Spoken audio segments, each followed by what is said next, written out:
आज 40-42 दिन पैदल चलने के बाद इस समस्या की विकरालता का अनुभव जब मैं गांव में गया तो दिखा।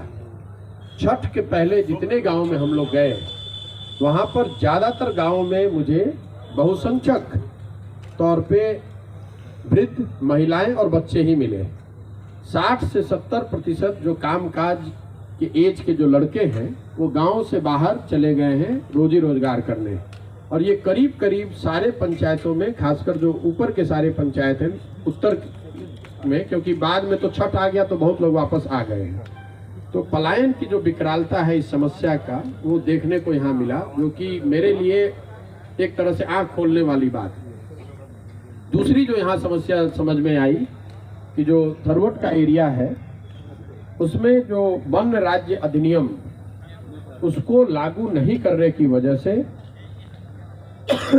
कई पंचायतों में लोगों को भारी समस्या का सामना करना पड़ रहा है। यहाँ जो पत्थर का उद्योग बंद कर दिया गया और बालू, मिट्टी, लकड़ी, जिस पर कि उन पंचायतों, उन प्रखंडों में रहने वाले लोगों का जीवन आधारित रहा है अभी तक, वो उनकी पहुंच से बाहर हो गया। उससे उनकी आर्थिक सामाजिक स्थिति पर काफी फर्क पड़ा है। रोजी रोजगार तो गया ही, लेकिन जो लोग, खासकर जो आदिवासी लोग यहाँ रहते हैं, थारू समाज के भी और ओरांव समाज के, उनसे बहुत बड़ी संख्या में लोगों ने ये बताया कि अब वो उनके पास न बालू ला सकते हैं, न वो घर बनाने के लिए मिट्टी ले सकते हैं, न लकड़ी ले सकते हैं। और पुलिस हैरासमेंट की बात, पुलिस के द्वारा पैसा लेने की बात हर जगह बताई गई। वहाँ पर जो 3 डिपार्टमेंट हैं, एक माइंस डिपार्टमेंट का रोल है, दूसरा जो फॉरेस्ट डिपार्टमेंट है और तीसरा है पुलिस। मेरी जो अपनी समझ है, मेरा जो अनुभव है, वो लोग इन तीनों डिपार्टमेंट के अधिकारियों के बीच में पिस रहे हैं। एक से बचता है तो दूसरा पकड़ता है, दूसरे से बचता है तो तीसरा पकड़ता है। तो ये एक बड़ी समस्या मुझे पलायन से जुड़ी हुई समझ में आई। जो पत्थर का उद्योग बंद हुआ उससे एक तो जो लोग उसमें हजारों की संख्या में रोजगार जिनको मिलता था उनका नुकसान हुआ। एक उसकी और बड़ी दिक्कत ये देखने को मिली ऊपर कि जो नेपाल से नदियां आती हैं उसके साथ अपने साथ पत्थर ले आती हैं। तो जब इन पत्थरों को उठाया जाता था या पत्थरों को निकाला जाता था तो उससे एक नेचुरल तौर पे नदी का जो बेड है वो मेंटेन था, उसका लेवल। वो बेड के ऊपर आने से, चूंकि पत्थर अब उठ नहीं रहा है, तो नदियों का बेड ऊपर आ गया है, जिससे बहुत बड़ी संख्या में बजरा वाले एरिया में कटान की समस्या। ऐसे कई गांव, सैकड़ों की संख्या में गांव है जहां पहले कटान की समस्या नहीं थी, लेकिन अब वो समस्या शुरू हो गई है। दूसरी जो बड़ी बात यहाँ देखी वो कृषि को लेकर। यहाँ जमीन बहुत उपजाऊ है, ये सारे लोग बोलते हैं। हर जगह मैं 40 दिन गया, हर जगह कृषि, बहुत मजबूत खेती मुझे दिखी। लेकिन किसानों की जो स्थिति है, हर जगह लोगों ने बताया यूरिया की जो समस्या है, खाद सही समय पर न मिलना। यूरिया का दाम 277 रुपए का जो है वो लोगों ने 500 से 1200 रुपए तक दिए हैं, और उसके बाद भी उनको यूरिया मिला नहीं है। अभी डीएपी और पोटास जो बिक रहा है उसमें भी लोग बता रहे हैं कि वो मिल नहीं रहा है। अगर मिल रहा है तो 500 रुपए से 800 रुपया ब्लैक दिया जा रहा है। और जो फसल वो पैदा कर रहे हैं, धान की कटाई हो गई है तो इसलिए ज़्यादातर लोगों से हम लोग पूछते भी आ रहे हैं। धान जो यहाँ लोग बेच रहे हैं वो 1100 से 1400 के रेंज में बेच रहे हैं, जबकि सरकारी मूल्य उसका 2040 रुपये है। अभी तक मुझे कोई आदमी ऐसा नहीं मिला, बड़ा छोटा कोई किसान, जिसने ये बताया हो कि वो 1400 से ज़्यादा में धान बेचा हो उसने। तो करीब करीब 30 से 40% डिस्काउंट पर आप अपना फसल बेच रहे हैं चंपारण के लोग। दूसरी जो बड़ी फसल है वो गन्ना है। गन्ने की यहाँ प्रमुख तौर पे 3 वैरायटी लोगों ने बताया जिसकी खेती की जा रही है। उसको लेकर जो समस्या लोगों ने बताई कि एक तो जो पहली प्रेफर्ड वैरायटी है, जो मिल वाले इंसिस्ट कर रहे हैं कि आपको लगाना है, उसमें लोगों ने बताया कि एक तो सूख जल्दी रहा है और उसमें कीड़ा बहुत लग रहा है, जिसकी वजह से कि फसल का जो आउटपुट है, प्रोडक्टिविटी कम है। हालांकि उसका रेट ज़्यादा है, लेकिन किसानों को नेट नुकसान है। मिल वाले वही गन्ना खरीद रहे हैं, ऊंचे रेट, मतलब थोड़ा बेहतर रेट पर खरीद रहे हैं, तो किसानों की मजबूरी है, वही गन्ना वो लगाते हैं। लेकिन उस गन्ने में रोग लगने से या सूखा की वजह से किसानों का नेट नुकसान है। जो दूसरी 2 वैरायटी हैं वो मिल वाले कम दाम में ले रहे हैं, लेकिन उससे ज़्यादा समस्या किसानों ने ये बताया कि वो बाद में लेते हैं। बाद में लेने की वजह से जो दूसरे तीसरे कैटेगरी का जो गन्ना है वो ज़्यादातर लोगों का 20 से 30% सूख जाता है, या तो खेत में या काटने के बाद।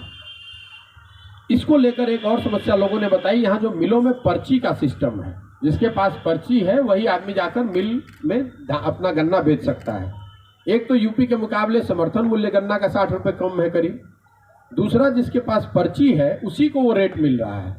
पर्ची को लेकर लोगों ने बताया कि जिसके पास कम जमीन है उसके पास भी, बिचौलियों के पास सैकड़ों एकड़ का पर्ची है, वही लोग गन्ने छोटे किसानों से खरीदते हैं और मिलों में जाकर बेचते हैं। शायद सरकार ने एक व्यवस्था शुरू की है मोबाइल पर यह सूचना देने की, पर्ची को रिप्लेस करने की बात, लेकिन ज़्यादातर छोटे किसानों ने बताया कि ना उनको इसकी जानकारी है, ना उसका उनको फायदा मिल पा रहा है। गन्ने को लेकर एक और जो बात लोगों ने बताई, उस वजन में हर ट्रेलर में करीब करीब 5 से 7 क्विंटल तक मिलों के द्वारा कटाई, मतलब गलत कम करके वजन लिया जा रहा है, जो कि सीधा सीधा एक तरह से किसानों के जेब से जा रहा है। खेती को, किसानी को लेकर जो दो तीन बड़ी समस्या लोगों ने बताई। त्रिवेणी कैनाल के एरिया में, जैसे चंपारण में नहरों का जाल मोटे तौर पर हर जगह दिखा, लेकिन एज ए प्रोपोर्शन मुझे लगता है कि ये एकमात्र ऐसा जिला होगा जहां इतने नहर होने के बावजूद सिंचित भूमि जो है, जहां एश्योर्ड इरिगेशन है नहरों के द्वारा, वो बहुत कम है। नहर तो है लेकिन नहर में पानी नहीं है। वो पूरा त्रिवेणी कैनाल हो या उससे लगता हुआ एरिया हो, उसमें नहर, गंडक वाले एरिया में भी जहां नहर है वहां पर पानी नहीं है, नहरों का मेंटेनेंस वगैरह नहीं है। जल संसाधन से एक और जो बड़ा मुद्दा यहाँ समझ में आया कि चंपारण, जब हम लोग बिहार में बाढ़ की बात करते हैं तो चंपारण का नाम उसमें सबसे पहले नहीं आता है। लोगों को ऐसा नहीं लगता है कि चंपारण में बाढ़ की कोई बहुत बड़ी समस्या होगी, लेकिन यहाँ पर बाढ़ की एक अजीब तरह की समस्या है, इसलिए कि नेपाल से जो पानी आता है वो बाढ़ 1 दिन या 2 दिन में ही तहस नहस सब करके चला जाता है। सरकार की परिभाषा ये है कि 3 दिन तक अगर पानी जमा रहे तो ही उसको बाढ़ माना जाता है। तो किसान जो यहाँ पर है उसको दोहरी मार है, उसका फसल का नुकसान तो बाढ़ की वजह से हो रहा है, क्योंकि नेपाल से नदियां जो आ रही हैं, मसान और गंडक, ये तो 2 बड़ी नदियों के बारे में लोग बता रहे हैं, जिसके कटाव से, जिसमें आने वाले बाढ़ से, जिसके अपने रुख के बदलने से लोगों का नुकसान हो रहा है। लेकिन उसके अलावा मुझे अभी तक करीब 26 छोटी बड़ी नदियों के लोगों ने नाम लिखवाए हैं, जिसमें किसी साल अचानक से पानी आ जाता है, जिससे कई गाँवों में स्थानीय स्तर पर नुकसान होता है और प्रशासन ये भी नहीं मानता है कि वहां बाढ़ आया, क्योंकि वो पानी आया, 1-2 दिन में नुकसान हो गया, तो जो नुकसान हुआ वो तो ठीक है, लेकिन बाढ़ की वजह से जो राहत मिलना चाहिए वो नहीं मिल रहा है। जल संसाधन को लेकर यहाँ पर एक जो यहाँ पर एक बड़ा जल जमाव की समस्या है, जो करीब लोग बता रहे हैं कि 10,000 एकड़ जमीन बिल्कुल पानी से वो डूबा हुआ है। और कटान की बहुत समस्या जो मसान नदी को लेकर और गंडक चौमुखा वाले एरिया में, और जो मसान नदी की जो देवराज से पहले का एरिया है उसमें मसान के कटाव की वजह से, मसान नदी के रुख बदलने की वजह से, या रुख बदलने से जो खेतों में बालू पड़ गया है, उससे भी मुझे लग रहा है कि हजारों की संख्या में किसान यहाँ प्रभावित है। जमीन और किसान से जुड़ा हुआ एक और मुद्दा जो शायद इतनी चर्चा में नहीं रहता है, पश्चिम चंपारण में हम लोग की जानकारी के मुताबिक करीब 1,25,000 परिवार ऐसे हैं जिनको जमीन के पट्टे दिए गए, और चूंकि यहाँ पर पहले से बहुत बड़े बड़े स्टेट रहे हैं, बड़े बड़े भूमि के ओनर्स रहे हैं, तो अलग अलग सरकारों ने पिछले 30 साल में जमीनों के पट्टों का बंटवारा किया है, लेकिन 1,25,000 से ज्यादा ऐसे पट्टाधारी हैं जिनको जमीन का पट्टा तो मिल गया लेकिन उनको जमीन का अधिकार नहीं मिला है। तो भूमिहीनों की संख्या एज ए प्रोपोर्शन यहाँ पर ज्यादा है, उसकी वजह से भी शायद यहाँ मजदूरी या भूमिहीन गरीबों की संख्या गांव में विजिबली या अदरवाइज बहुत बड़ी संख्या है, वो देखने को मिली। ये 2 बातें जो आपको मैंने बताई, एक जो पलायन की बात है, दूसरा जो वन राज्य अधिनियम की वजह से उत्तर पश्चिम चंपारण का जो एरिया है, थरवट का एरिया है, उसकी परेशानी, तीसरा किसानों की परेशानी। इसके अलावा जो 2 बड़ी योजनाओं के बारे में जो देखा समझा वो मैं आपको बताना चाह रहा हूँ। शौचालय की जो योजना है ODF, पूरे चंपारण को ODF शायद वर्षों पहले घोषित कर दिया गया है। मैं पैदल ही चल रहा हूँ तो कोई ऐसा गांव नहीं है जहां पर कि आप नाक पर गमछा बांधे बगैर गांव से निकल सकते हैं। हर जगह खुले में शौच है।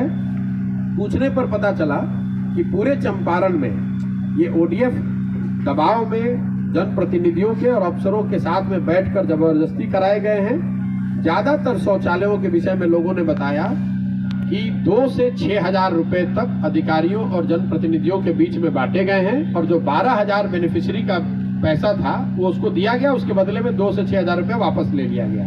तो एक बहुत बड़ी संख्या में जो शौचालय हैं वो पेपर पर ही बनाए गए हैं।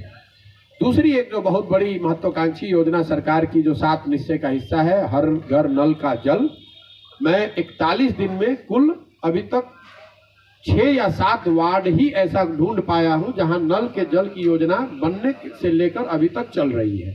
ये संख्या मैंने कुछ दिन पहले 3 बताई थी, अभी ये 6 या 7 है। 6 या 7 वार्ड में हर घर नल की योजना चल रही है। बाकी सारे वार्डों में या तो योजना ठीक से बनी नहीं, जहां बनी तो चली नहीं, या चली तो फिर बंद हो गई। कुछ एरिया में जहां आर्सेनिक इफेक्टेड है, जहां पीएचईडी के पास ये जिम्मा है, वो उन एरिया में भी लोगों ने कुछ बेहतर स्थिति की बात नहीं कही, वहां पर भी हर घर नल के जल की स्थिति वही है।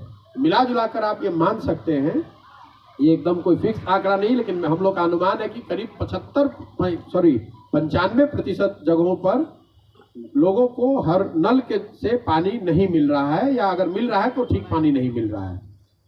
शौचालय हो गया, पानी हो गई, ये 2 बड़ी योजनाएं चल रही हैं। तीसरा, यहाँ आवास को लेकर जो हम लोग देख पाए, जो आपको शेयर करना चाहते हैं, ज्यादातर जो लोग अभी मिले गरीब लोग जिनको सरकार की मदद से जिनका आवास घर बनाया गया है, वो इंदिरा आवास योजना को जानते हैं। वो ये बताते हैं कि 20,000 रुपया उनको पहले कभी आज से 20 साल 25 साल पहले मिला था। जो नई योजना चल रही है 1,40,000 प्रधानमंत्री आवास योजना, उसमें कुछ जो लोग मिले बेनिफिशियरी, उन्होंने बताया कि वो 25,000 से 40,000 रुपए तक पीसी दे रहे हैं। मतलब घूस के तौर पर उनको जनप्रतिनिधियों को और अफसरों को देना पड़ रहा है। और जो पहले के उनकी घर बने हुए हैं 30,000 रुपए वाला, उसको लेकर सरकार ने शायद कोई अभी नई योजना शुरू की है जिसमें उन घरों के अपग्रेडेशन के लिए 50,000 रुपए देने की बात कही गई है। उस योजना को लेकर भी ज्यादातर मुझे जनप्रतिनिधियों ने ही बताया। मुझे अभी तक कोई ऐसा घर नहीं मिला जहां पर लोगों ने ये बताया हो कि हमारा इंदिरा आवास योजना 20,000 वाले स्कीम में बना था, उसके बाद 50,000 रुपए मिल गया, जिसके तहत मैंने अपने आवास को बेहतर बना लिया है। तो इंदिरा आवास योजना मतलब ज्यादातर जगहों पर ऐसा ही दिख रहा है, खासकर जो दलित समाज है या अति पिछड़ा समाज है, क्योंकि यहाँ पर नोनिया, बिंद, मलाह काफी बड़ी संख्या में यहाँ इन समाज के लोग रहते हैं। और जो दलित समाज के लोग हैं, महादलित उसको कह लीजिए, दलित कह लीजिए, अनुसूचित जाति कह लीजिए, शब्द प्रयोग अपने हिसाब से आप कर सकते हैं, उनके घरों की स्थिति भयावह ही है। ज्यादातर लोगों के घर मुझे मिट्टी के ही दिखे या झोपड़ी दिखे। महादलित बस्तियों में जहां लोग हाथ पकड़ कर ले गए, अपने घरों को दिखाया, मैंने ये पाया कि वहां पर घरों में ज्यादातर लोगों के पास अभी चौकी खटिया भी नहीं है। खासकर धनगर समाज में, मुसहर समाज में जब हम उनके घरों में गए हैं, डोम समाज के घरों में हम लोग जाकर देख के आए, तो लोग आज भी जमीन पर ही सो रहे हैं। और अगर उनके घरों में पानी आ जाए, जो ज्यादातर घरों में है, बरसात के दिनों में या नालों से निकासी की व्यवस्था नहीं है, इसलिए घर में पानी भर जाता है, तो लोग चौकी खटिया पर नहीं बल्कि आज भी चाचर बिछाकर ही अपने झोपड़ी के अंदर चाचर लगाकर ही सो रहे हैं। ये बात बड़े पैमाने पर दिखी। और 10-12 साल से जो विकास मित्र हैं, टोला सेवक हैं, उन लोगों से भी हम लोग मिले हैं, लेकिन उनके रहने से कोई बहुत दलित टोलों की स्थिति बदली हुई कम से कम मुझे नहीं दिखी चंपारण में। इसके अलावा जो हर जगह बात हम लोग सुनते हैं, बिहार में और चंपारण में भी अफसरशाही बहुत है, भ्रष्टाचार हर जगह है, कोई भी काम बिना पैसे के नहीं होता है। पहले अपराधियों का जंगल राज था, अब अधिकारियों का जंगल राज है। इस तरह के शब्द प्रयोग आप हर जगह सुनते हैं। विधायक जी नहीं आते हैं, विधायक जी नहीं कुछ करते हैं, जनप्रतिनिधि कोई मदद नहीं करते, तो सामान्य बातें हर जगह हम लोग सुनते हैं, आपको पता है। शिक्षा व्यवस्था को लेकर जो हम लोग बोलते रहे हैं, बिहार के स्तर पर मुझे लगता है कि एक पढ़े लिखे व्यक्ति के तौर पर नीतीश कुमार जी के नेतृत्व में, उनके शासनकाल में बिहार की शिक्षा व्यवस्था का ध्वस्त हो जाना उनकी सबसे बड़ी नाकामी है। इन 40 दिनों में जितने भी विद्यालयों में हम लोग गए, क्योंकि ज़्यादातर विद्यालयों में ही हम लोग रुकते हैं, दिन का भी खाना खाते हैं, तो विद्यालयों के पास ही वो ग्राउंड है जहाँ रुक सकते हैं। मेरा अभी तक का अनुभव रहा है कि इक्के दुक्के स्कूल को छोड़ दें तो शायद ही कोई ऐसा स्कूल है जहाँ बिल्डिंग, टीचर और बच्चों का समायोजन हो। मतलब जहाँ बिल्डिंग है वहाँ शिक्षक नहीं है, जहाँ शिक्षक है वहाँ बिल्डिंग है, जहाँ दोनों है वहाँ लड़के ही नहीं है। और विद्यालयों की जो पहचान है वो खिचड़ी बांटने के सेंटर के तौर पे, और कॉलेज की पहचान डिग्री बांटने की पहचान है उनकी कि भाई वहाँ डिग्री मिलता है। जैसे जिस कॉलेज के प्रांगण में हम लोग बैठे हैं, यहाँ 15,000 बच्चे पढ़ते हैं। आज भी मेरे पास तीनों यहाँ कॉलेज जो है जिले के तीनों जगह के लड़के आए थे। उन्होंने बताया कि हम लोग एडमिशन के टाइम पर आते हैं, एडमिट कार्ड लेने आते हैं और फिर परीक्षा देने आते हैं, डिग्री मिल गई। तो मैं एक शब्द में अगर कहूँ तो जो बिहार के शिक्षा व्यवस्था के बारे में जो चीज़ मैं चंपारण में देख पाया हूँ कि स्कूलों में खिचड़ी बट रही है, कॉलेजेस से डिग्री बट रही है, पढ़ाई कहीं दोनों में कहीं नहीं हो रहा है। ये मोटे तौर पे शिक्षा व्यवस्था को लेकर इतना ही कहा जा रहा है। इस विद्यालय इस कॉलेज की अगर आप बात करें, यहाँ मुझे बताया गया कि 62 या 64 प्रोफेसर होने चाहिए, 15,000 विद्यार्थी हैं, इतना बड़ा प्रांगण है, इतनी बड़ी बिल्डिंग है, तो इंफ्रास्ट्रक्चर की कोई कमी नहीं है। लेकिन शिक्षक 32 से 15,000 छात्र हैं, क्लास कैसे ही कर, अगर चाहे भी तो नहीं हो सकता है। तो ये स्थिति कमोवेश हर जगह है। उद्योग धंधे को लेकर चीनी उद्योग नहीं चल रहा है, ये बात तो आपको पहले से पता है, उसके लिए कोई पदयात्रा करने की जरूरत नहीं है। वो लोग हर जगह बताते हैं कि जो चीनी मिल यहाँ पर बहुत बड़ी संख्या में पहले थे, उसके दिशा में कोई सुझाव नहीं हुआ है। नेतागण आते रहे, उन्होंने सुझाव दिए, उन्होंने वादे किए, लेकिन वो हुआ नहीं है। चिकित्सा को लेकर, स्वास्थ्य को लेकर जो बात मेरी समझ में आई कि चंपारण में, पश्चिम चंपारण में स्वास्थ्य व्यवस्थाओं को लेकर लोग ज्यादातर यूपी की सेवाओं पर डिपेंडेंट हैं। आप लोगों को भी ज्यादा जानकारी होगी। सामान्य चिकित्सकीय सलाह मशवरे को अगर छोड़ दें तो अगर कोई सीरियस बीमारी आपको हो गई तो आप बेतिया में या पटना न जाकर आप में से ज्यादातर लोग कुशीनगर, पडरौना, गोरखपुर जाते हैं, और यहाँ से जाने में लोगों को 5,000 से 12,000 रुपए तक एम्बुलेंस का या सरकार जो गाड़ी वो लेकर जाते हैं ये पैसा खर्च करते हैं। लेकिन ज्यादातर लोग यही बताया कि भैया हम लोग यूपी ही जाते हैं, बेतिया उतिया में भी उसकी कोई व्यवस्था नहीं है। तो चिकित्सा की तो मोटे तौर पे यही हालत है। जिन गाँव में मैं घूम रहा हूँ उन गाँवों में कहीं कोई अस्पताल वगैरह नहीं है। तो शायद मैं प्रखंड हेडक्वार्टर पे तो बहुत कम आता हूँ, जैसे ये 500 किलोमीटर जो हम लोग चले हैं, तो उसमें 450 किलोमीटर से ज्यादा ऐसा होगा जो हम लोग गाँव में चले, नेशनल हाईवे, स्टेट हाईवे पे नहीं चल रहे हैं। तो चूंकि गाँव में चल रहे हैं, गाँव के सड़कों पर चल रहे हैं, तो दो जो विषय है जिसके विषय में बिहार में सामान्य लोगों को लगता है कि इसमें तो सुधार हुआ है, सड़कों और बिजली को लेकर। उसमें मैं अपना जो मैंने देखा वो आपसे साझा करना चाहता हूँ। ग्रामीण सड़क की स्थिति चंपारण में करीब करीब वही है जो जंगल राज की स्थिति लालू जी के जंगल राज के कालखंड में था।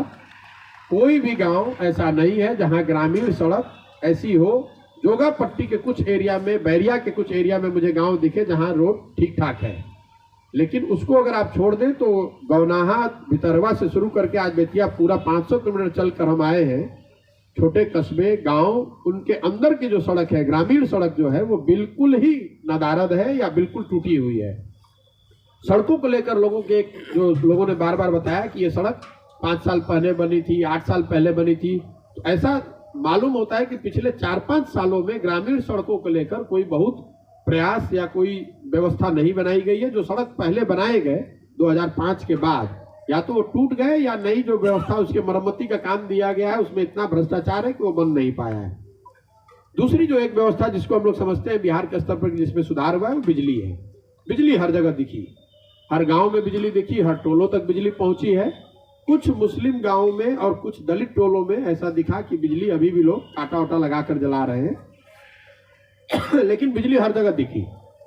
एक उसमें जो समस्या लेकिन बिजली आने के साथ जो दिख रही है, बहुत बड़े पैमाने पर लोगों ने ये बताया गलत बिल आने की बात। हर गांव में करीब करीब 10, 20, 25, 50 लोगों ने ऐसा बताया कि भैया हमको 2 बल्ब जलाते हैं लेकिन बिल आता है 5,000, 7,000। ऐसे भी लोग मिले जिनको 25,000, 30,000, 60, 70 हजार रुपए तक बिल आया है। कुछ ऐसे गांव मिले जहां 30 से 50 घरों तक के कनेक्शन काट दिए गए हैं। लोग अदालतों का चक्कर लगा रहे हैं बिजली बिल का सेटलमेंट के लिए। कुछ ऐसे भी घर मिले, ऐसे भी परिवार मिले जहां लोगों ने बताया कि लोगों को फौजदारी का केस हो गया है बिजली बिल को लेकर, जिसकी वजह से वो गांव घर छोड़कर भाग गए हैं। तो बिजली के बिल को लेकर मुझे लगता है कि आज नहीं लेकिन आने वाले कुछ महीनों और सालों में बिजली का बिल और उसमें जो गलत रीडिंग आ रही है या कम से कम जो उसके उपभोक्ता हैं उनकी जो परेशानी है, ये बहुत बड़ा मुद्दा बनने वाला है। ये बात समझ में आ रही है। तो ये ग्रामीण सड़क और बिजली को लेकर हो गई। शिक्षा स्वास्थ्य मैंने बताया आपको, किसान पलायन, वन राज्य अधिनियम, ये जो बात ऊपर की है। इक्का दुक्के जो यहाँ लोकल बातें हैं वो बात आप, जैसे यहाँ पर बलथर और आर्यनगर में जो पुलिस एट्रोसिटीज का मामला था, वो आप जो 2 गांव से लोग भाग गए थे, उसमें समझौता हो गया। कुछ प्रयास हम लोगों ने भी किया होगा, तो शायद अभी भी मुझे आज भी कुछ लोग आकर मिले, वहाँ पर ग्रामीण लौटे हैं। जो लोगों ने बताया था मार्च में प्रशासन और स्थानीय लोगों के बीच में जो विवाद हो गया था, उसको लेकर ये जो बाघ, एक जो नरभक्षी बाघ की को मारा गया है, उसमें भी मैं सुन रहा हूँ कि मतलब 1200 लोगों के पर प्राथमिकी दर्ज कर दी गई है। तो ये बात भी 2-3 जगहों पर पॉकेट्स में दिखी कि कोई भी इस तरह की घटना होती है तो बड़ी संख्या में पुलिस अज्ञात लोगों को नामजद करके उनको उन पर FIR हो जाता है, जिससे कि लोगों को लंबे समय तक परेशानी का सामना करना पड़ता है। एक और जो बात यहाँ समझ में आई, अग्निवीर के आंदोलन को लेकर चंपारण में चूंकि कुछ हिंसा की घटना हुई थी, आप लोगों को शायद जानकारी होगा, तो कुछ परिवार, कुछ संगठन हमसे मिले जो बता रहे हैं कि 40 से ज्यादा बच्चे अग्निवीर वाले केस में आज भी जेल में हैं और उनको किसी भी तरह की मदद स्थानीय या राज्य सरकार की ओर से नहीं है। और कई लोगों पर लोग बता रहे हैं कि 15-15, 20-20 धाराओं में केस किए गए। तो मुझे उसकी पूरी जानकारी नहीं है, लेकिन जो लोग मेरे से मिलने आए थे उन्होंने ये भी बताया कि वो शायद गए थे। उन्होंने अभी की जो महागठबंधन की सरकार है उनको रिप्रेजेंटेशन भी दिया है। महागठबंधन की सरकार ने शायद उन लोगों को ये कहा है कि ये सारे केस वापस किए जाएंगे या खत्म किए जाएंगे, लेकिन अभी तक उनको कोई फौरी राहत नहीं मिली है। वो लड़के आज भी जेल में ही हैं, ऐसा लोगों ने बताया। ये मोटे तौर पे जो मैं अभी तक सुन समझ पाया हूँ। बाकी आपके जो प्रश्न है वो आप कर सकते हैं। बहुत बहुत धन्यवाद।